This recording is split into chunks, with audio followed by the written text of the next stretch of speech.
Paging Dr. Gary C. Please proceed to the geriatrics department. Emergency! Emergency! Paging Dr. C! Emergency! Emergency! Ay, hello po sa inyong lahat. Nanonood po kayo ng Gabay sa Kalusugan. Ito po si Dr. Gary C. Ang pag-uusapan natin ay ang paborito ng lahat. Masasabi natin siguro marami sa inyo ngayon na may ganito sa inyong bahay. Pag tinignan niyo yung mga cabinet dyan sa kusina, abay, makakakita ka ng spam. Kumakain ba kayo niyan? Well, pag-usapan natin yung health benefits nga ba o health risks. Una-una, tinignan ko man yung meaning ng salitang spam. Maski na i-google nyo, ito pong lalabas. Ang spam ay any kind of unwanted, unsolicited digital communication that gets sent out in bulk. Yan yung mga pinapadala sa mga email na mga kung ano-ano, mga advertisement, di ba? Pati nga sa messenger, nakakatanggap tayo niyan. Maski nga sa maski sa cellphone, di ba? Kung ano-ano mga nababasa natin mga advertisement at kung ano-ano, no? Spam. So, doon pa lang sa salitang unsolicited, no? Pero alam niyo po ba na yung mismong spam na yung nasa lata na yan, ay hindi po ibig sabihin yan unsolicited. Ang ibig sabihin ng spam na yan ay spice ham. Kinuha yung SP doon sa salitang spice at kinuha naman yung AM doon sa salitang ham. Pinagdoktong yung dalawa kaya tinawag nilang SPAM. Spam. Aba, nice to know, no? I'm sure marami sa inyo hindi alam yan. Ngayon, ang spam, alam natin lahat, ay processed meat yan. Meaning, ito'y prepare, pinahaba yung tinatawag na shelf life, na ina-enhance yung flavor, pati ang sarap, yung tenderness o yung texture nito, masarap, di ba? Alam niyo po ba, noong 1937 na umpisahan niya, no? Yung pag-imbento ng mga dilata, kasi ginamit yan ng mga sundalo noong World War II na ready to eat. Di ba? Luto na yan eh. Kung bubuksan nyo talaga ang isang latang spam, hindi na kailangan lutuin yan. Hiwain nyo lang, pwede nyo nang sibugin. Di ba? So, for convenience purposes. Pero hindi pinag-usapan dyan yung nutritional value. Ang habol lang natin ay may tawid natin yung mga sundalo hanggang sa naging commercially available na ang spam. O, di ba? Nice to know yan. Ang spam ay sikat na sikat, popular canned meat yan, nagawa yan sa ground pork, ham, various flavorings, at ang pinakamatindi, may mga preservatives po yan. Ngayon, meron ba tayong pag-uusapan na maganda tungkol sa spam? O puros bad? Meron din naman maganda. I-relax lang kayo, hindi ho ito panira sa spam, kundi ang sineshare ko po sa inyo ay base na po sa dami ng naglabasa ng mga article at pati studies. At yung link, linagay ko na po dyan sa video description para kung hindi kayo naniniwala sa akin, kayo na magbasa ng mga link na yan. Okay. So, ang pinag-uusapan natin na spam, alam natin ay meat mixture combined with preservatives, flavoring, at yung mga kasama niyan, asukal, asin, potato starch, sodium nitrate, yan yung ginagamit na preservative. Ito'y linata, close and vacuum sealed. Yan po yung spam. Huwag niyo sabihin na, may sarap eh. Ikaw talaga, Dok, kontra ka ng kontra. Huwag kayong mag-alala, kumakain din naman ako niyan eh. Okay. Pero, sasabihin ko lang sa inyo, yung mga facts, bahala na po kayong maghusga. Kasi may iba sa inyo, ay, paborito ko yan. Sinisiraan mo. Hindi po, kumakain din ako niyan eh. Pero, pag-usapan lang natin yung facts. Okay. Eating processed meats has been associated with long list of adverse health conditions. Alam naman natin lahat yan, di ba? Dito sa Gabay, palagi ko sinasabi, limitahan ng pagkain ng processed meat. Hindi lang pinag-uusapan ng ganitong brand, no? Kundi lahat ng brand na nasa lata. Kasama na pati yung tapa, langgunisa, tosino, kasama yan, processed meat yan eh. Bakit? Kasi may isang pag-aaral po, ito po'y base sa pag-aaral. Out of 448,568 na adults, nakitaan na kumakain ng mga processed meat, na-link po sila sa higher risk na magkaroon ng diabetes and coronary artery disease o mga problema sa mga ugat sa puso. Yan po'y pag-aaral. May isang pag-aaral din na lumabas, ito'y malaking pag-aaral po ito, na nalaman nila ang processed meat ay associated with higher risk of colorectal and stomach cancer. Kadidiscuss ko lang po yung tinatawag na colon cancer, di ho ba? At pwede pala yung sa pagkain ng mga processed meat. Ito pa, processed meat has been tied to higher risk of other conditions tulad ng chronic obstructive pulmonary disease o COPD and high blood pressure. Alam natin lahat yan. High blood pressure hindi pwede sa mga dilata na mas medyo sobra sa asin. Okay. Ito nakakapagtaka. Marami nagsasabi, Doc, hindi naman siya naninigarilyo. Wala naman kaming lahi ng COPD or chronic obstructive pulmonary disease. Bakit siya nagkaroon? Ito na po, pwedeng isang dahilan. Unfortunately, hindi naman tayo interesado malaman yung mga pwedeng mag-cause ng sakit.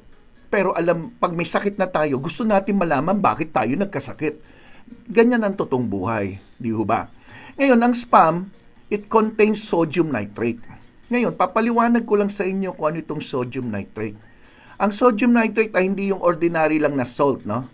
Hindi yan yung table salt na sodium chloride na tinatawag. Ito'y ginagamit ng lahat ng mga pagkain na kailangan i-preserve para humaba ang buhay nitong pagkain na to. Ibig sabihin, matagal ang shelf life na tinatawag. Kaya ang dilatang spam, matagalan yan. Hanggang 5 taon, pwede mo pang kainin yan kung tutuusin. So ano ba itong sodium nitrate na to? Tingnan nyo po, itong mga sinasabi ko, kung meron kayo sa bahay ngayon na spam o maski na anong dilata, tingnan nyo lang po kung meron nakalagay dun sa label na sodium nitrate. Kasi ito po'y common food additive na ginagamit to prevent ang pagtubo ng bakterya, to improve the flavor and the appearance of the product. Ang sodium nitrate, pag na-expose yan sa matinding init, siyempre pag niluto nyo, with the presence of other amino acid sa beef, no, o mga protina na laman ng beef na yan, ay nako-convert itong mga nitrates na to into nitrocyanamide, thiamine. Ito po ang pinakadelikado dahil ito po ang napatunayan nagkukos ng maraming bad effects sa ating kalusugan. One review na 61 studies ginawa na link ang high intake ng nitrates and nitrosamine sa higher risk of stomach cancer. So magtataka na naman tayo, pag may stomach cancer na, tatanungin natin, saan kaya nanggaling to? Bakit ako nagkaroon? Yung pala, mahilig kang kumain ng dilata at baka isa to sa paborito nyo. Huwag kayong mag-alala, hindi ko naman sinasabing bawal kumain ng isang piraso o isang maliit na slice ng spam eh. Ang sinasabi ko lang, may tamang dami. At ipapaliwanag ko po yan mamaya. Kaya makinig lang po kayo. Another large review na laman ng nitrate o nitrite ay nagkukos ng high risk din na magkaroon ka ng thyroid cancer and brain tumor. So, dun pa lang sa mga sinasabi ko, Dok, paano yan? Linggo-linggo, kumakain ako ng 1-2 hiwa ng spam. Mamaya, paliliwanag natin yan. Others research, napatunayan din na may link din ang pagkakaroon ng type 1 diabetes sa mga bata na pinapakain nyo ng spam. Particularly, itong research na to ginawa dito sa spam. Okay. Ang spam ay loaded with sodium. Ito na yung pinag-uusapan natin, alat. Alam natin lahat na pinagbabawal ang sobrang pagkain ng maalat kung kayo ay may high blood, kung kayo may problema sa bato, kung kayo po ay nagmamanas at marami pang ibang sakit. Bakit? Ito po yan. Ang spam ay mataas po sa sodium. Ang isang pack po nito ay halos 1/3 na ng inyong daily recommended allowance sa single serving. Ulitin ko po, pakinggan nyo maigi to. Ang single serving ng spam ay katumbas po yan ng mga 2 slices. 2 slices. Kung dinivide mo ang spam sa 12 na piraso. Imagine nyo po itong sinasabi ko, meron kang spam. Diba? Mga ganyan ang itsura niyan. Hiwain nyo sa 12 na piraso. 12 na equal size. Yung 2 piraso nun, ang tawag 1 serving. Equivalent to 56 ounces. 56. Okay. Ngayon, yung 56 ounces, alam nyo po ba kung ilan ang laman niyang alat? Nasa 700 plus. Ang allow lang sa isang pasyenteng may high blood ay hindi lalampas ng 1,500. Ang normal ay 2,300 per day. Sa mga may high blood o sa mga may edad, 1,500 maximum. Pero ang target sana, 1,300 hanggang 1,000 milligrams lang per day. Lalo na kung ang blood pressure nyo ay hindi kontrolado. Okay. So, ang ibig sabihin, 1/3 na ng daily requirement ninyo sa katawan, 700 plus, ang kinain yung alat dun sa 2 piraso o 2 slices. Ano ba sabi ko, di ba 2,300 per day lang ang normal na individual, normal, bata o matanda, basta normal, walang sakit. Kung 2, 3, 700 na, pagpalagay natin 700 sa 2 slice, di kumain ka ng 6 na slices nun is 2,100 na, tama ba? Which is kalahating lata na po yung 6. Tama ho ba? Ulitin nyo 12 ang isang hiwa nyo, 12 na piraso. Kinain mo yung 6, sa 2, 700 na, di 2, gawin mong 6, o di 1,100, more or less. Di ba? High salt intake impair your blood flow, lalo na sa mga salt-sensitive na individual. Sino yun? Kadalasan yung mga may edad. Kaya nga, konti lang nakain nilang maalat, nagmamanas na sila which can cause bloating and swelling. Oh, yan. Ngayon, bukod doon, ang spam ay high in fat content. So mataas na nga sa alat, mataas pa sa taba. So kung kayo po ay may mga matataas na kolesterol na pinagbabawal kumain ng mga taba ng baboy, mamantika, kasama din po ang dilata. Spam, high in fat and calories, but low in protein. Frequently eating spam without adjusting your other diet, yung iba nyong kinakain, napaka-easy na mag-gain kayo ng timbang. Di ba? Ngayon, ang slices ng spam, ang isang serving o 1 serving is equivalent to 2 ounces or 56 grams of spam. Ngayon, imagine na natin ganito Meron kang isang latang spam, hinati mo sa 12. Medyo pwede nyo gawing cubes, pwede nyo gawin na parallel slices na pahabang ganon. Basta 12 equal. Ito po, ganitong itsura. Yan, hinati po sa 12 yan. Equal sizes. Ang pwede ka lang kainin sa isang araw kung ikaw ay, masabi natin na bata-bata pa, siguro tama na yung ganito, 2 slices. 2 slices. Kaso kung may hypertension ka, papayagan ba kitang kumain? Kasi ang isang slice ay equivalent to 395 grams of salt or alat. So, ito lang po ang pwede sa inyo kung may high blood ka. Dahil kakain ka pa ng ibang pagkain na may alat So, ma-imagine nyo, kaya nyo bang kumain ng ganyan lang? Mabibitin ka. So, you might as well not eat kung kayo'y may edad na, may high blood, lalo na kung candidate ka for bypass o may mga bara-bara ka sa ugat. Okay. So, 1 full can of spam. Ito na, yung classic, yung pinaka-standard na nabibili nyo sa supermarket. Ang isang lata po niyan, ang laman niya na alat o sodium ay 4,740. O, kunin nyo na yung calculator nyo. 4,740 divided by 12. Kasi 12 slices, di ba? Lalabas dyan sa calculator nyo, 395. Sige, tingnan nyo kung tama ako. 395, times mo sa 2 dahil 2 slices kakainin mo, di ba? So, 395 times 2, that is 790. Almost 800. Ang pwede lang sa'yo, 1,300 per day. Hindi ka na ba kakain mamaya kung nag-almusal ka ng spam? Di ba, kakain ka pa tanghalian, kakain ka pa ng hapunan? O di patay na, yari. Ngayon, ano ibig sabihin ng 4,740 na yan? Yung isang buong lata. So, pag kinain ng isang tao ang isang buong lata, 200% na ng sodium requirement nyo per day na yan. Sobra-sobra na po kayo. So, pwedeng atakihin ng high blood ang isang tao na kumain ng isang buong spam. Ayan. O, mag-isip-isip na po kayo Ito po'y base sa FDA guidelines. Ngayon may magsasabi sa akin, Doc, may paraan yan. Ang bibiling ko, syempre yung light, yung spam light. Sige, pwede. Pero alam nyo po ba na ang spam light, ang isang lata na spam light, binabaan mo yung calories, binabaan mo yung fats, binabaan mo yung sodium. Alam nyo po kung ilan ang laman ng isang latang spam light?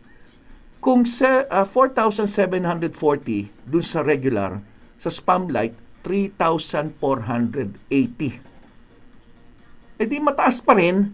So isang lata pa rin nun, lampas-lampas na rin po kayo sa daily requirement ng salt ninyo sa katawan. So binabalang niya yung calories, na ang calories po ng Spam Regular 180 calories, ang Spam Light 110 calories. Aba, very good. Mas mababa.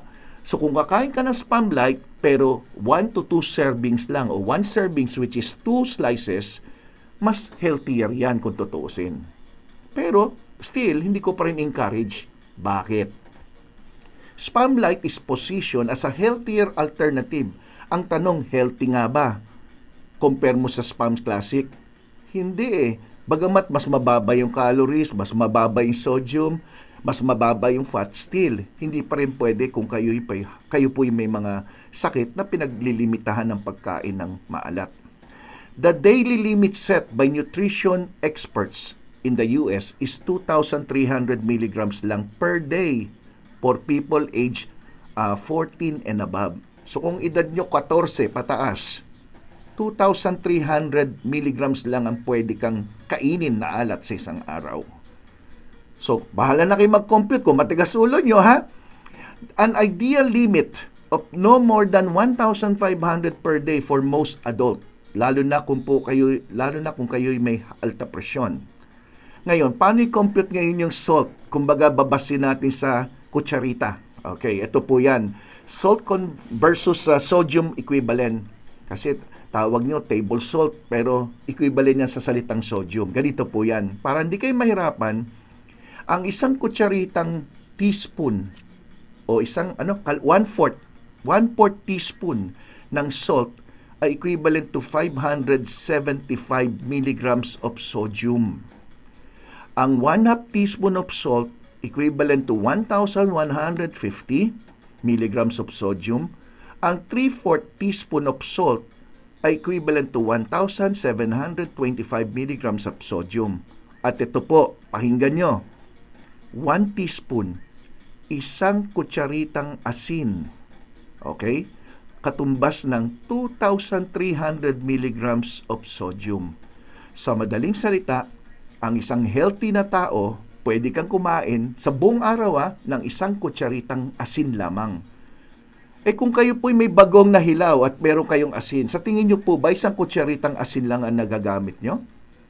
Eh paano ngayon yung mga may high blood? Dapat daw wag ka lalampas sa 1,500. Eh di dapat kalahating teaspoon of salt lang kayo. Para may idea po kayo, kumurot ka ng asin na pino. Asin na pino, isang kurot ng gano'n isang kurot. Tapos na po yung pang isang araw ninyong alat. Yun po ang delikado sa pagkain ng sobrang spam. Ngayon, ang tanong, ano yung konti? Ano yung pwede? Ano yung, Dok, minsan lang, tikim lang, konti lang. Eh, minsan sinasabi ko sa pasyente, pag bawal, bawal. Pero meron iba talaga, minsan lang tikim lang. O sige, isang slice, maximum na yon sa mga may alta presyon. Kung talagang kakain. Okay. Ngayon, ayoko naman sabihin nyo na panay negative ako sa spam. Magsasabi rin ako ng positive. So, ito po yung benefits of spam.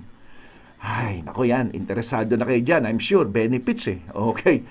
One of the biggest benefits of spam is that it's convenient and it's easy to prepare.